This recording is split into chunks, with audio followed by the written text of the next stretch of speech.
I don't want to see people. I don't want to see places. I don't want to see things unless they're replaced with a beautiful, clean AR. This is We Have Concerns. Hi, Jeff Cannata. Hi, Anthony Carboni. Hello, concerned citizens. Anthony, you know we are a award-winning science podcast. Yeah, but, science comedy podcast. We are the. I was just going to say, both. you know, from time to time, we make a joke. From time to time, we make a funny. And listen, was the award for a comedy podcast? I don't know. That seems stupid. But like, shh, baby, shh. Yeah. Well, every now and again, you know, we poke a fun. We make a joke. And oftentimes when we're talking about science and scientists and their experiments and their creations, oftentimes the joke we poke, the fun we have is insinuating that whatever they're creating in that little petri dish feels pain, you know? Feels maybe it screams, maybe it cries. Yeah, sure. What if I were to tell you, Anthony? Oh God. That our little jokey fun. Yeah. Just a fun joke that we do. Has become a reality. Jeff, I would tell you that I am not surprised, because here's where I'm coming from on that, and here's where I think we were both coming from on that. Yeah. You can't recreate tissue, muscle, nerves. You know what I mean? In a petri dish. I mean, part of that is nerves. You know what I mean? Like, yeah.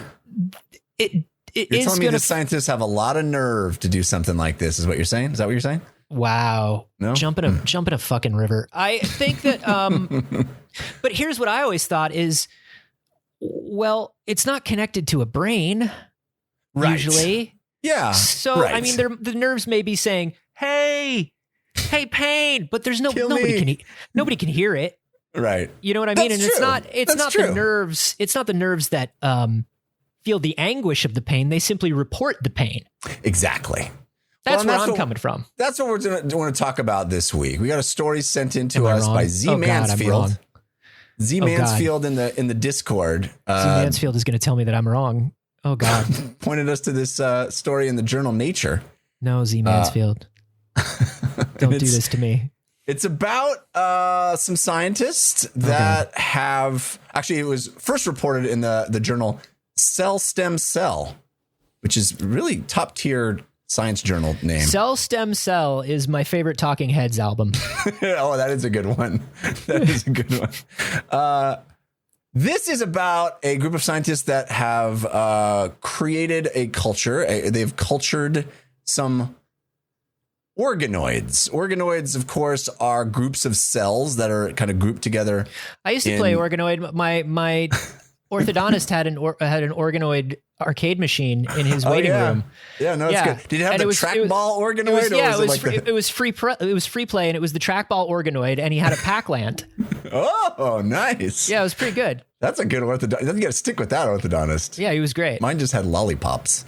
Anyway, organoids, of course, are groups of cells, three-dimensional groups of cells that are kind of the building blocks of organs. They're tiny little organs, and these scientists have created replica organoids that can cry.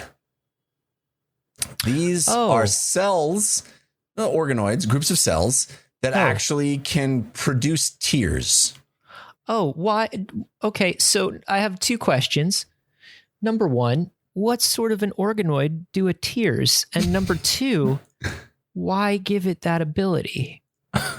Well, are they making tiny eyes, like little bits of eyes, little bits of tear ducts? Like what kind of organoids? These are called lacrimal glands. Oh, of course. Lacrimal glands are the glands that produce tears. Yes. They well up with tears, and then the tears are fed through your tear duct and come out your face as tears. Lacrimose. Yes. So basically, these are lacrimal glands that they have created synthetically. They've created in a petri dish. And now no, Jeff, no. I know it was a two-part question, and I know you have the answer to the second part of my question. But can I just real quick? Hey, fuck these guys. A bunch of scientists just sit in a room going like, I wonder if I could create something whose entire reason for being is sadness and crying. Could I just create a thing that lives in forever sadness? Do you think we could do that? Yeah. Do you think we could get a grant for it? Yeah. Absolutely we can. This thing will just cry and cry. These are bully scientists. These are scientists that like they were nerds, but they also pushed people down. You know what I mean? they were alpha nerds. Yeah, like a bully would come up to them and be like, hey nerd, what are you doing? And they would push them down. They'd push the bully down. They'd be like, doing some fucking equations, loser. Give me your lunch. Yeah. Oh, bully gonna cry? Bully gonna cry? I'm eating your lunch. And I'm smarter than you. And then they grew up and they're like, what if I can just make something cry all the time? Wouldn't that make me feel better? Yeah. Well, I hate them. Go on. Tell me why. You may change your mind when you find out the goal behind this, which is that make me feel better for crying less than these organs. You're having a better day than these organs. Yeah. Oh yes. I have cried significantly less than these organs have today. These organoids. Listen, man, it's been a year. I've cried a lot today. Yeah, I cried a lot today, but still less. It's practically in my bullet journal now. Whose only reason for being is to just cry and cry and cry. Yo, seriously, I wake up and I do my 3 morning pages, I meditate, and then I just fucking cry. It's on my schedule. It's blocked out, and I cry less than these organoids. Yeah, yeah. You also journal less than them. They are really prolific journalers. You know, I don't subscribe to the bullet journal theory where you have to do like the washi tape and like the beautiful illustrations and things like that. I'm really a bullet journal purist where I'm like, this is simply the quickest, most efficient way to make a to-do list and to jot down important things about the day. But these organs, whew, the lacrimal glands, they are prolific journalers. Oh, they'll write poetry like you wouldn't believe. They never stop. It's almost too much. You know what I'm they saying? They never get better and they never stop. Very verbose. Yeah. No, it turns out that there are folks that have disorders where they cannot produce enough tears and have dry eye and actually could cause infection and some serious health problems. So this is an attempt to help them and create something that can be actually injected into their eyes to fix the problem. Oh, great. Yeah. And the thing about these glands is that they are very, very difficult to biopsy. They're very tough to get at because they are located above your eyeball, each of your eyeballs, and behind the orbital bone. Oh, that's a lot of delicate area to get through. Yes. So it's a very difficult thing for even them to study at all. So to be able to grow them in a petri dish and look at them without having to, tear into someone's face is pretty nice. Of course, as we know, being an award-winning science podcast, they are tearing into a lot of little mice faces to make this happen. Oh, fuck. But you can't make a lacrimal gland without breaking some mice faces. You know what I'm saying? That's the old saying. These poor mice. Yeah. These poor mice. I get it. It's for the greater good. But man, at a certain point, I feel so bad for these mice. And who knows? Like it could have been, I don't understand I don't know what their policy is on waste in the scientific community when it comes to mice. But like, could it be that these mice were like in some sort of like electrocution stress experiment like last week? And then that experiment's like, cool, we got all the data we need. Thanks, mice. You're good. And it's like, great, we'll release us back into the wild where we can scamper and find bits of wheat. And they're like, no. Oh, no. You're moving on to the next experiment. I'm going to tear you open and tear out your tear glands. No, what happens is the mice are like, oh God, that electrocution was awful, but at least I can just cry myself to sleep every night. And the scientists are like, yeah, about that, actually. Next up, no tears for you. Did you like your eyes? I have no way to communicate with you. I'm a mouse, or you're a mouse. So did you like your eye? I don't know. You look, no matter what I do, you look like mouse. So bye. Yeah. I want to know what the policy is on waste. I feel like they literally put these mice through so much. Yeah. So they take I would imagine like a crab leg cracker, and they just they just pop open a mouse head, pull out a tiny lacrimal gland, and then what? They take some cells out of that, and they can actually grow them. Basically, they found a way to create these organoids out of a small sample and produce. So they found out that there is a gene called PAX6. This may sound familiar to you. This is the same gene that we have discovered kind of defines where eyes exist. Okay. There has been previous experiments where they take the PAX6 gene from a fruit fly, stick it on the fruit fly's leg, and an eye grows there. A fruit fly eye grows on its leg. I remember this. They're trying to create their own eldritch god. Exactly. They're just trying to create their own many-eyed serpent. It's a laudable goal, you know. Again, these bullies they read a lot of what's his name? Lovecraft. A lot of Lovecraft when they were bullying. So you get inspiration come from a lot of places. That's the thing. One day I will ride the many-eyed serpent to school, and all will bow before me. Give me your lunch. Exactly. I already gave you my lunch. Give me his lunch. Give me all the lunches. Are you trying to turn me into a bullying middleman? Yes. It's the most efficient way to do things. Oh, you're saying these scientists are so smart they created a bullying pyramid scheme? Yeah, it was a decentralized bullying scheme. Oh, man. They're That's the what worst. happens when the nerds get power, is they ruin everything. Oh, please. Read about NFTs this week and tell me that's not true. No, that's the story of the internet is what that is. Yeah. Anyway, so they use the CRISPR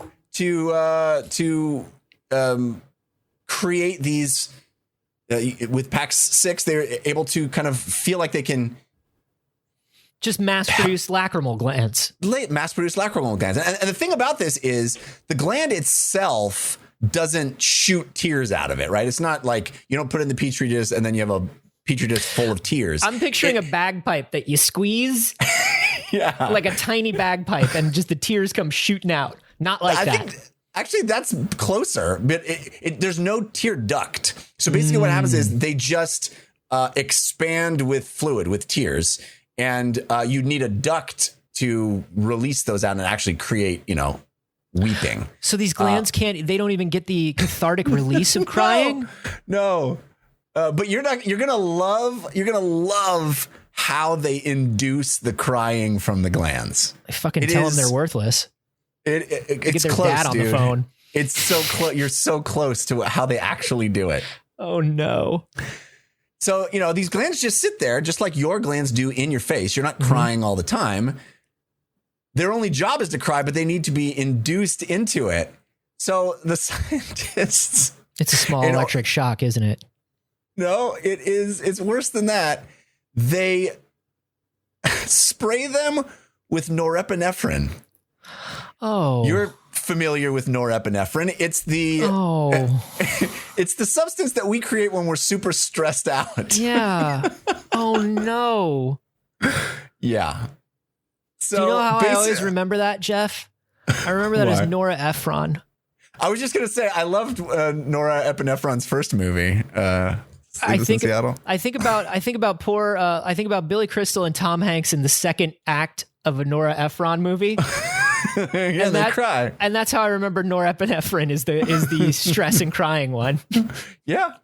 It's a good mnemonic. Yeah, that's what they use in the scientific community.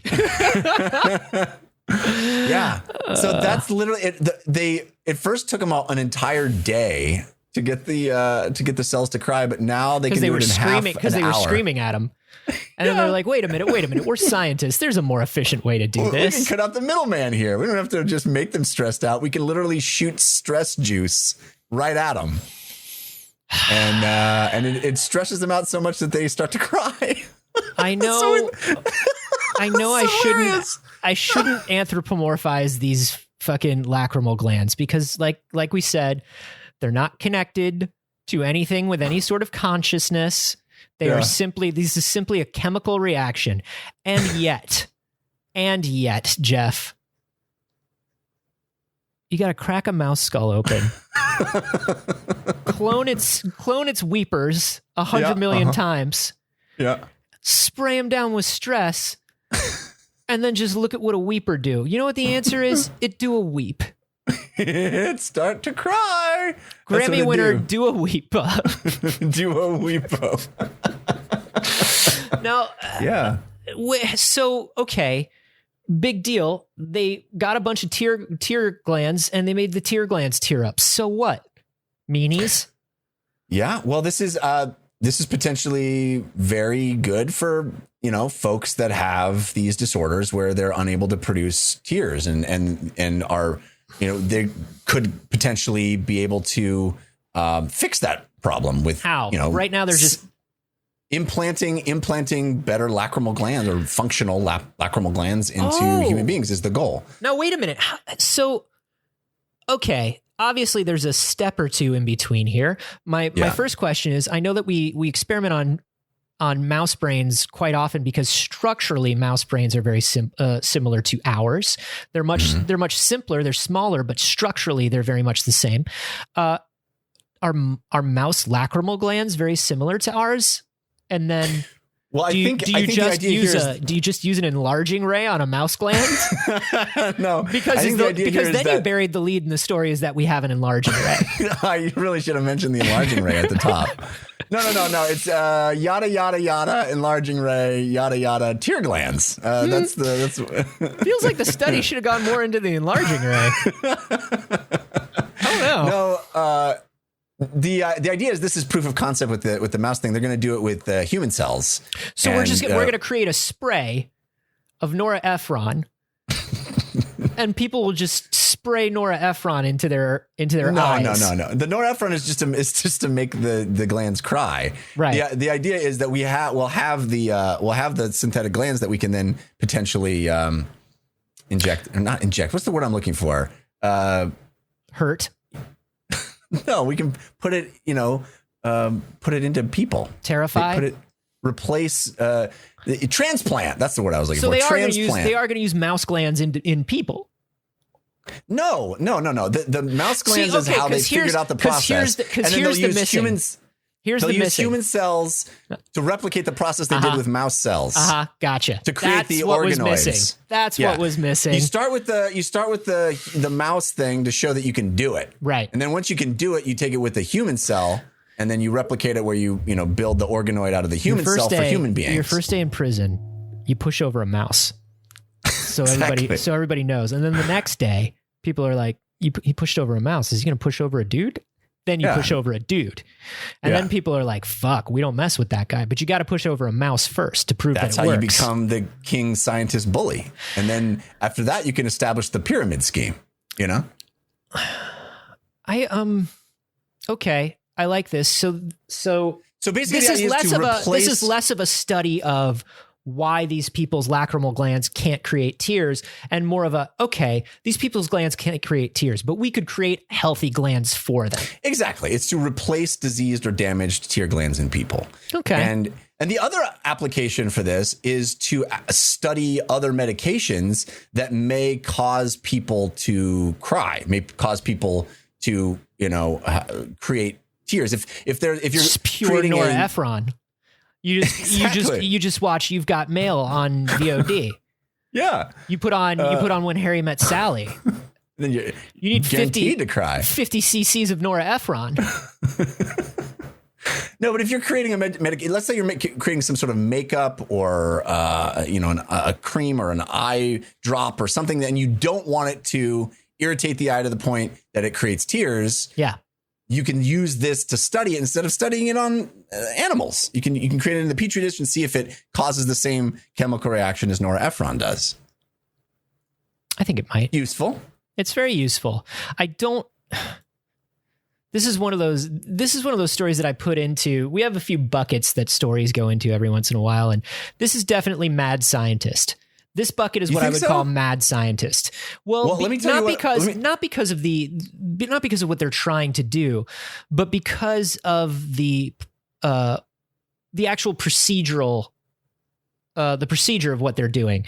Their techniques feel very mad scientist when you hear about them. You know? Yeah. The idea of get cracking open a skull and creating infinite tear glands to cry all the time. That's mad scientist. I don't know how much cracking there is. I think it's more of It's little. You just use a little syringe, and it's more of an extract, not a cracked. But I don't know. I take your point. You think they have a syringe where they simply insert a syringe in between the mouse's orbital bone and eyeball and just out a tear gland? I mean, that's what you think. That's the case. That's what you think happens. I mean, maybe they pop the eye out and go more direct, but I don't think they're literally cracking the skull. Sweet summer child. They're opening that skull. You think they're going in back way? No, they go in front. They go. Oh, like a hinged top? I mean, it's, think about it like a screw top or something. They got to get. They're not thinking about saving that mouse eye. They're not thinking about doing the least amount of damage. They're like, we need lacrimal gland. They're just going to crack. I'm telling you, I don't think that my lobster cracker thing is far off. I bet they have a very special tool for cracking mouse skulls. Yeah, you're probably right. You're probably right. It's probably themed. Has like little mouse ears on the handle. Do you know in a movie when you see like the old timey bully who's got a knife and he's cutting a slice off an apple? Yeah, and he puts the apple right into his mouth off the knife blade. That's what a scientist do to a mouse skull. I think they've why does he put it into his mouth? I don't think he puts it in his mouth. I don't think they go that far, but I do think that they just pick up a mouse and like maybe they're interviewing like an intern or something. It's like, so kid, intimidate him. So kid, you think you got what it takes? Yeah. I'm sorry, I can't look at you right this second. I'm sorry. Did you want to slice a mouse? No. Are you putting that in your mouth? What about cheese? Here. Oh, Jesus. Please don't use the same knife for the cheese. I only got one knife in here. What, am I going to wait for a second knife? Oh, God. Besides, it doesn't matter. Cruel. It doesn't matter if it's dirty. The mouse doesn't know anymore. It feels extra cruel that you have the cheese so close to the mouse when you do that to him. Yeah. It's like... it's a bit of a tease, Well, we're trying to get to the lacrimal glands, and so I think just the yearning for the cheese is helpful. It lets me see if their mouse is actually able to cry. Because we don't want to waste time cloning a bad lacrimal gland. Because then where do we get there? We're wasting time. And this is an unpaid internship. Yeah, and also we don't give school credit, and we probably also don't validate parking. Oh. I don't have a car anyway. That's fine.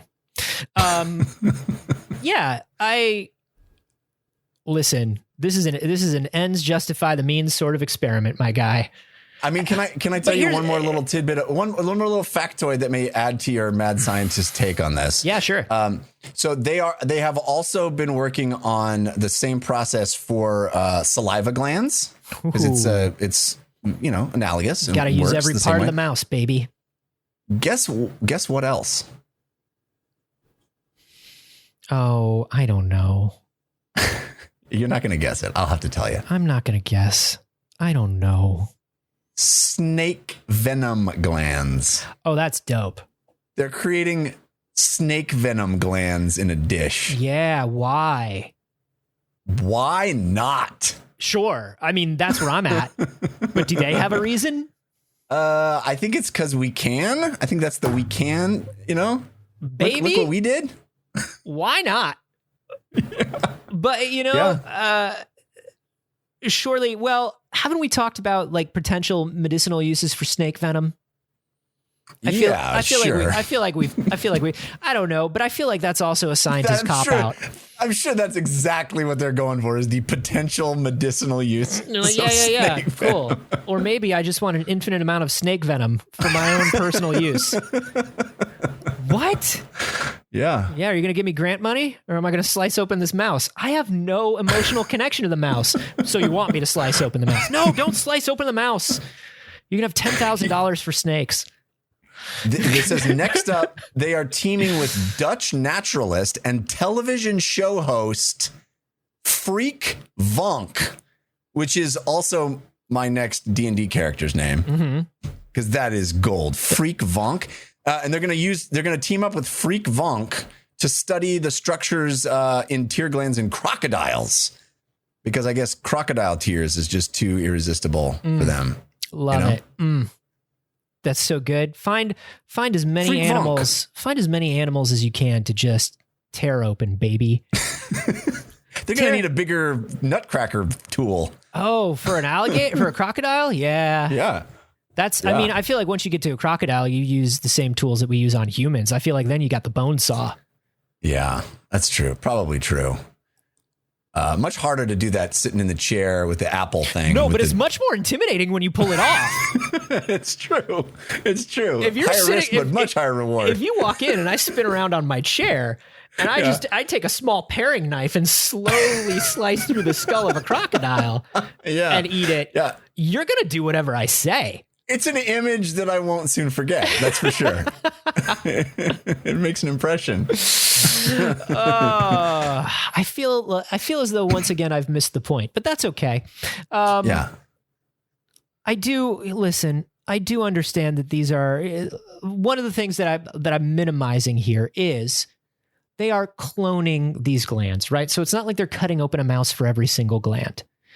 They've taken the cells, right? I'm sure, and they're cloning and reproducing the gland. Is it a financially sound decision? Yes, but it also feels a little bit more kind. So I'm all right with it. Yeah, I'm sure that the number of mice that are slaughtered in this production is when the kindness justifies the means. You know what I mean? Yeah. Who sent this in? I feel like this was Z Mansfield. Z Mansfield on the Discord. That's a new name. That's a new name, and it's not one that I will soon forget because of the creepy nature of this story. You could send in a story on the Discord as well. You can also send in a story to wehaveconcernshow@gmail.com. But if you do want to jump on that Discord, here's the great thing about jumping on the Discord is once you post a story, whether we use it on the show or not, there's a whole community of other concerned citizens that chat about the story right there in the Discord. So fun. It's such a cool place to hang out and be around like-minded folks. It only costs $1 a month to be part of that Discord. Well worth it. Well worth it. And if you want to join, it's right on the Patreon, patreon.com/wehaveconcerns. And as you give a little bit more, you get a little bit more in return, including bonus episodes, early episodes, bonus audio, all kinds of fun little things. Check it out and see what it's worth to you at patreon.com/wehaveconcerns. It's a double nature day, Jeff. Oh, nice. We got more nature. It's a double nature day. A few people sent this one in to us, and I feel like it's very timely, and it's something that we think about quite a lot these days. Researchers have figured out a way to stop people from sharing misinformation online. This is huge. Huge. This is huge. How do we do it? Is it taking everyone's cell phones away? Well, I checked out the source. Shutting down Facebook? I checked out the source, and it was unfortunately The Sun. It was that British tabloid, The Sun. So I don't know how. Yeah, no. Does it turn out the Royals are behind all of it? The Royals are lizard people. No, this was a study in Nature. It was published just this week. This is that hot and fresh science that we love. I love that hot and fresh science. Two things you want hot and fresh: donuts. Yeah. Science. Yeah, and if you get both on the same day, that's a good day. And I did have donuts today. Did you have a hot and fresh donut when you were perusing this hot and fresh science story? Buddy, you know I did. I went this morning. Morning after the morning show, and I went to Trejo's. Oh, Trejo's, nice. What's your go-to donut? Took a little drive to Trejo's. At Trejo's, my go-to is usually the vegan with the berry frosting, the purple berry frosting. You just alienated the entire audience. Why? It's so good. That's not a donut most people can get. I want to know what your go-to donut is, and you're like, it's a frou-frou California donut. Yeah, that's my go-to. I just said that I drove out of my way to get the good donut. All right. I mean, like if I'm gonna go to like a regular donut place, I don't know. Like I do love an eclair, I love or a Boston cream. Right. I do love a Boston cream donut. I also like just a chocolate on chocolate. A chocolate on chocolate, like a cake chocolate. Like a cake chocolate with chocolate frosting. Yeah. And then sometimes they'll do the blackout with the chocolate sprinkles. Yeah. But listen, if you ask me what all my favorite donuts are, they're all fancy and they're from fancy places. Like, I'm sorry. Yeah. Because here's that guy. No, but here's the thing. Look, man, I don't need a lot of expensive stuff. But here's what's up. The difference between a regular donut and a fancy donut is 75 cents. Do you know what I mean? Like 75 cents and like 30 miles of driving. 75 cents. Look, if I'm going to drive to a regular donut place, it's 5 minutes. It's 5 minutes away. Trejo's is 15 minutes away. I go to Trejo's and I get myself 2 fancy donuts, and it's good. Like, why not? Fair enough, man. Fair enough. I think a donut's pretty darn good no matter where you get it. No. I think a bad donut is still a pretty good donut. Yeah, we were talking about this. My co-host on the morning show, Sage Ryan, we were talking about this morning, and it's like mostly donuts are mostly good. Like donuts, pizza, there are certain foods where it's like you can lump it all in and it's mostly like it's got to be pretty bad to be a bad donut. Yeah. Usually that just means it's fucking stale. And exactly, it's just old. It's not bad donut, it's just old donut. And I think the thing that blows my mind away, and we're going way down the rabbit hole of donuts right now, but it's fine. So be it. There are so many donut shops in Los Angeles, and I don't understand why it's a good business model. Like, I'm full from 2 donuts, and I gave you like $1.15. Yeah. You know, how is that sustainable? How do you run a business when people are coming in and spending $2 a pop? Every inexpensive donut place that you see in Los Angeles County, just about these days, 90% of them all get their donuts from the same industrial bakery. Big Donut. They get it from Big Donut. And Big Donut's making them in such quantities that Big Donut can sell them at that good price, pass those savings on to you. But if you know anything about Los Angeles, you know exactly where Big Donut is. It's that place that has the giant donut.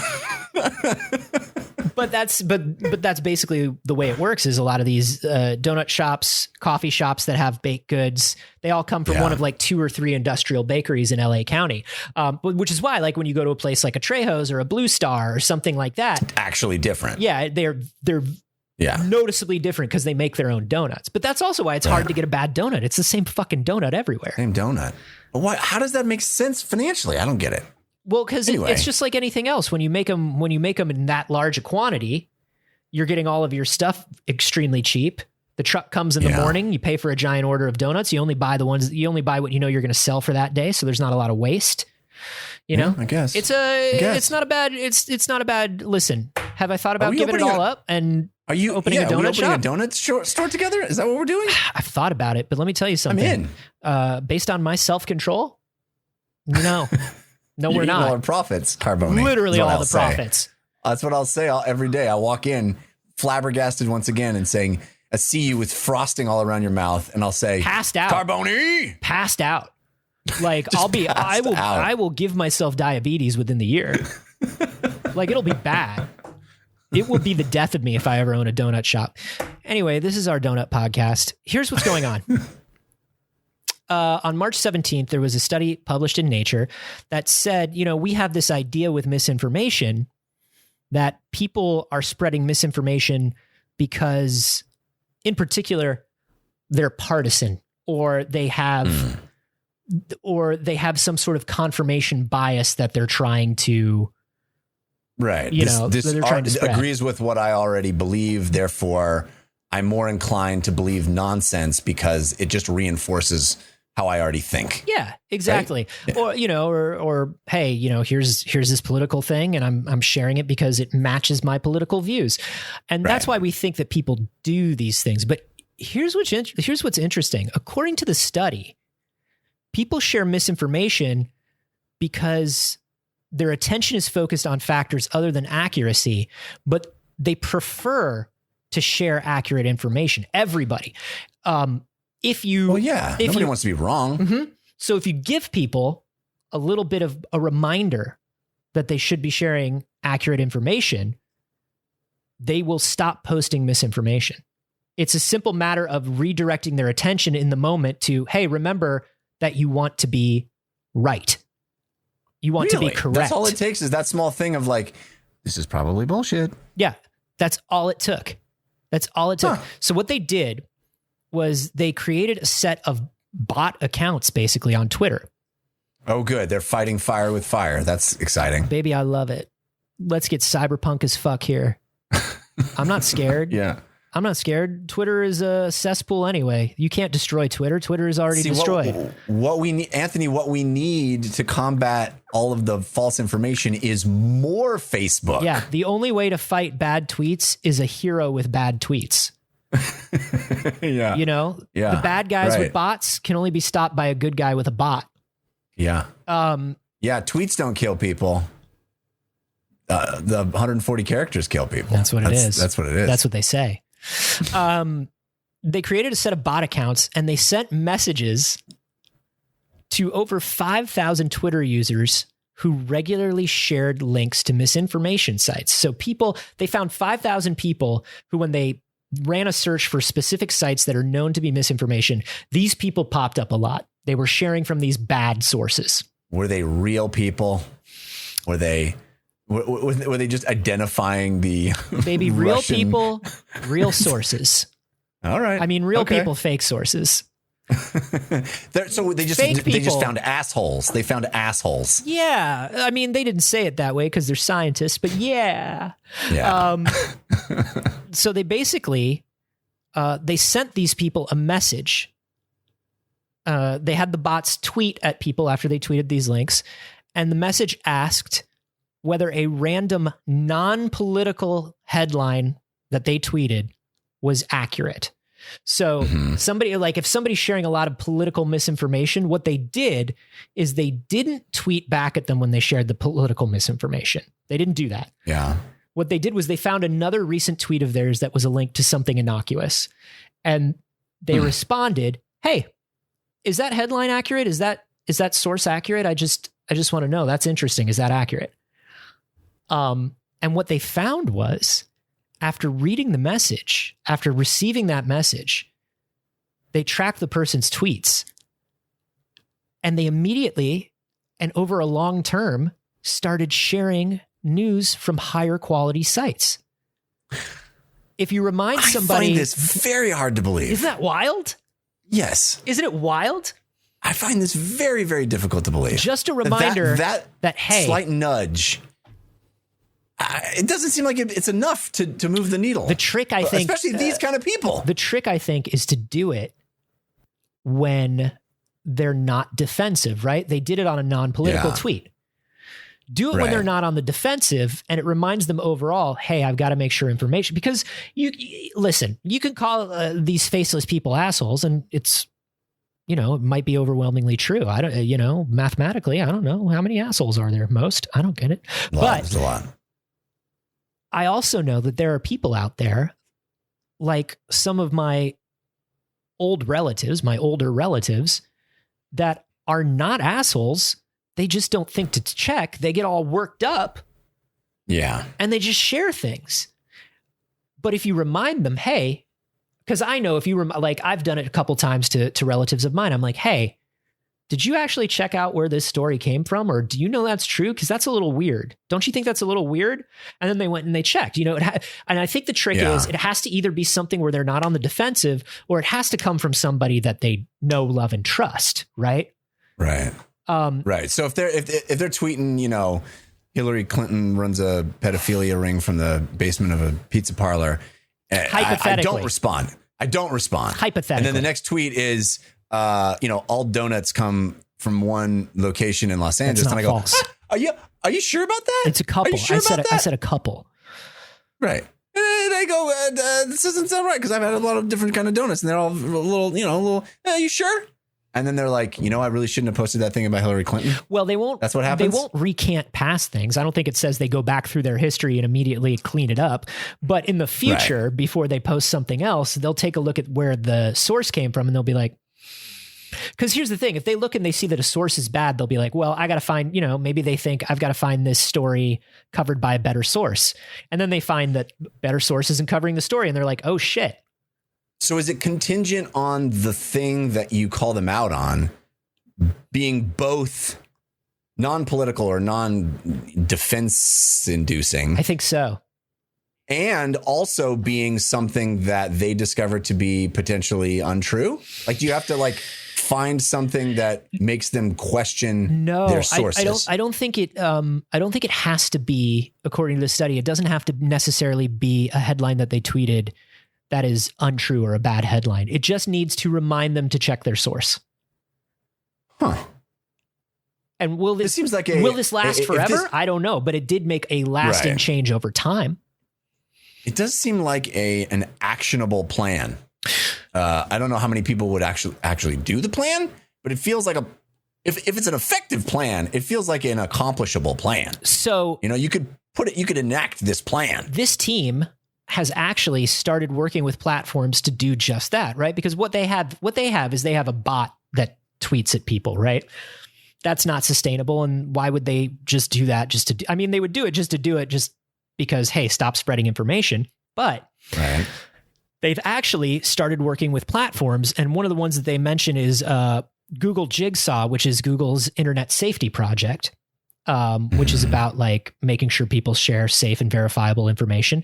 But also you might have noticed something on Twitter over the past few months where if you go to retweet something, Twitter just asks you, they're like, hey, have you read this article? Yeah. Have you noticed that? And you go to retweet. I haven't noticed that, but I read something about the fact that they were doing that. And I guess, it leads me to believe that even the what I consider to be sort of half-assed measures that they've tried before, which is flagging tweets or being like, this is not necessarily is unverified or something like that, which always felt to me like a pretty flaccid response, a pretty ineffective means to curb any of it. That's afterwards, right? The person has already posted it. I get what you're saying. The person has already posted it. And then what happens is they post it and everybody who sees the post sees like, oh, this may not be true. But the person who posted it doesn't really see that. The person who posted just posted. So this is a matter of like, hey, you're retweeting this thing that this person posted. Did you read it? It's funny. Now that you mention that, there has been a couple of times, anecdotally, where I have received that kind of feedback, where I've retweeted something and somebody said, hey, I did some digging on that thing you retweeted and it's actually not what you thought it was. Yeah. And it really chastened me. It made me much more circumspect, with the things that I was tweeting after that. Yeah. So, but I'm also particularly averse to that kind of error, right? I don't want to be the guy. And I think anybody that would be posting bullshit. I think a lot of people. What you're saying is this study says that everybody is. It's everybody to a certain extent. Nobody wants to be shamed or embarrassed or told that they're wrong. Like, hey, dummy, you didn't read this, or hey, dummy, this is from a fake site. So many people. You see so many people that like retweet something from a parody site. Like what's that guy's name from the New Yorker who writes like the parody article? Andy Borowitz. And every once in a while, somebody like something from the Borowitz report becomes like viral. And people are like, can you believe that they're doing these re-education camps? I was like, that's the fucking Borowitz report. Did you read it? It's clearly parody. Yeah, it's a joke. Yeah. Or an Onion article that gets, surfaced. So like Babylon Bee and shit like that. Like just these sites that are like clearly parody where it's just like, hey, dummy, that's not real. And then when you call people out on that, they're like, well, I did, it looked real and I don't know. But you'll notice like those people tend to learn and I don't know if they learn long-term, but I have noticed in the short term, they get really like, oh, fuck. You know what I mean? Yeah. It's interesting because I feel like this baby shame works and we know it. Well, yeah, I guess. I feel like it seemed to me before I heard this story that those kind of people, the worst offenders of the non-truth proliferation, are immune to shame, are shameless. And I think this kind of thing gives people a lot of credit that I wouldn't have given them. There are certainly people whose goals are to spread the misinformation or to be like, fuck you, I'm sharing it anyway, or Yeah. But a lot of those people that we think of that do that are sort of these people who build up little cottage industries and followings around that. The average person who retweets it you're probably not going to see them on your feed because you don't follow them. It's like, it's some guy in the middle of nowhere, or, that you'll never meet, that you don't know, whose followers are basically just his friends and family, and he just reshares it, and just saying to that guy, not to your Ben Shapiro's of the world or whatever, just saying to that guy, hey, you might be sharing something that's not true. That guy goes, oh shit, I don't want to do that. I think the interesting distinction too is it's not, here's the reasons why you're wrong. No, it's nothing to do with you. Hey, are you right? Are you, I think the approach is, I want to believe you. Should I? Yeah. Instead of, hey, asshole, you posted something incorrect. Here's all the reasons why that's true. It's nothing to do with you. It's, hey, is that source reliable? I've never seen that source before. Is that source reliable? Is that headline? Yeah. Does that headline really mean what we're saying, what we think it means? It's a very much like, hey, this is us. Is this platform, is this outlet that you're getting this information from, are they doing a trick on us, you and me, buddy? Right, maybe we should check. Right. We're in this together. We're on the same team. Yeah. And I think that's an interesting thing, because when Twitter, when Twitter activates this thing, it's like, hey, you straight up read a headline and you're just retweeting it. Are you sure you don't want to read the article? Like, yeah, really it does make you think a little bit. And sometimes all people need, especially in the heat of the moment, is just a reminder that, like, hey, you don't want to be spreading misinformation. This sounds outrageous and it makes you so angry, but only if it's true. Let's make sure it's true. You know what I mean? Like, we don't want to work up other people. We don't want to, you know what I mean? Like, we're all really worried about misinformation right now. Right. We're on the same team. Yeah. We're not creating in-groups and out-groups. We're not creating a adversarial relationship with each other. But I'm just saying, not even from a theoretical standpoint or from this product standpoint, I'm saying, as all of us as people right now are just, I'm worried about misinformation, and I'm worried about people believing misinformation. And so just a reminder that, like, hey, you don't want to be the source of anything like that. Just give it a quick check, will you? And they found that most people, once they're reminded of that, immediately improve. Is this going to change your behavior online? Are you gonna adopt this approach? Jeff, I only retweet garbage. Jeff, if I retweet something, it's a tweet about a witch turning somebody into a frog, or it's like a picture of a sexy Pokemon.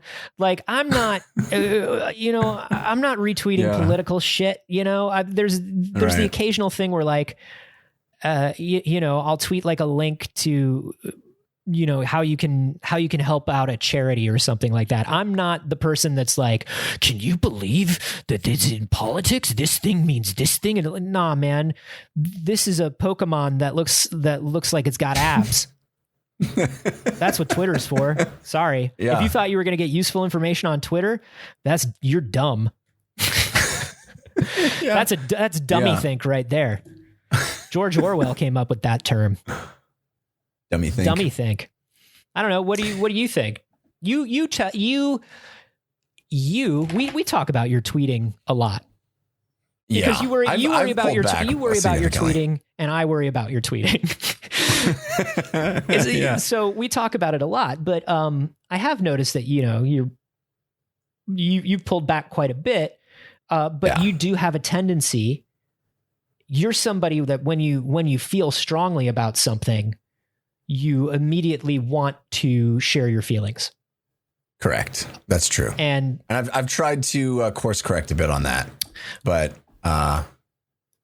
it's not easy. It's not easy. But you. Will that make you, like, keeping this study in mind? Do you think, like, you'll do less retweets? Although you don't do a lot of retweets, though, do you?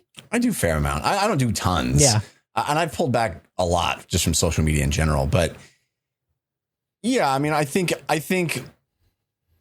ultimately I've gotten very sensitive about the things that I retweet, but also I think ultimately this may in fact help me in reacting to other people. I think asking the question of someone rather than accusing them of things is going to be right off the top immediately helpful.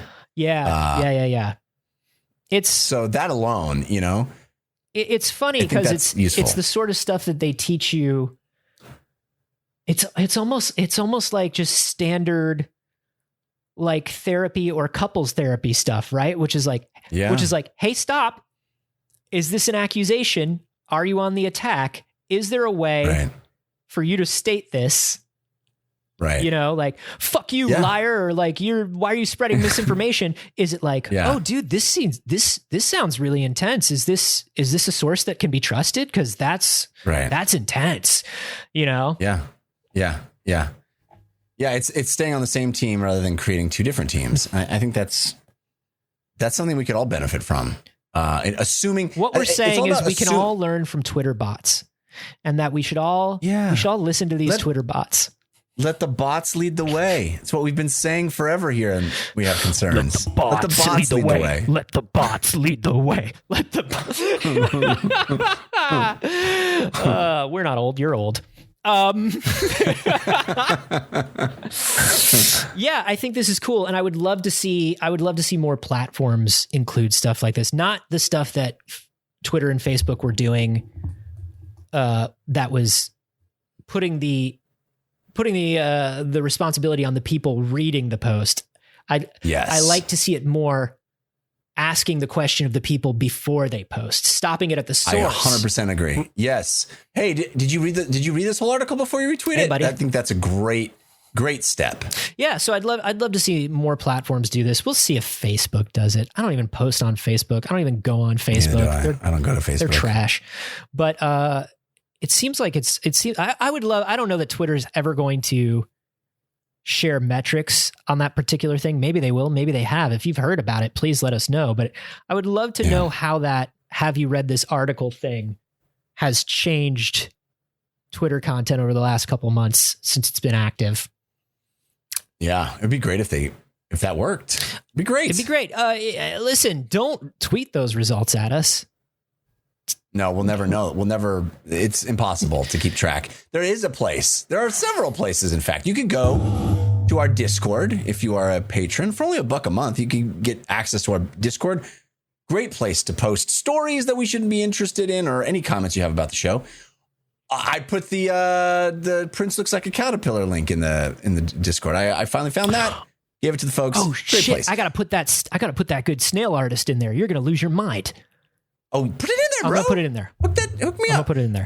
Or you can send us an email to wehaveconcerns@gmail.com. We also love hearing from you there. Yep. Thank you so much for listening. Remember, we have a patron hangout coming up. That's right. Very soon. What day did we set that for? I believe we are doing it Tuesday the 30th. At 4 p.m. Pacific time. There will be more details. If you're a patron, you are, of course, invited. Anybody that's a patron at the $5 a month or more level. And this is where we all get together and jump on camera and just chat for a couple hours. It's so fun. You should check it out. Patreon.com/wehaveconcerns.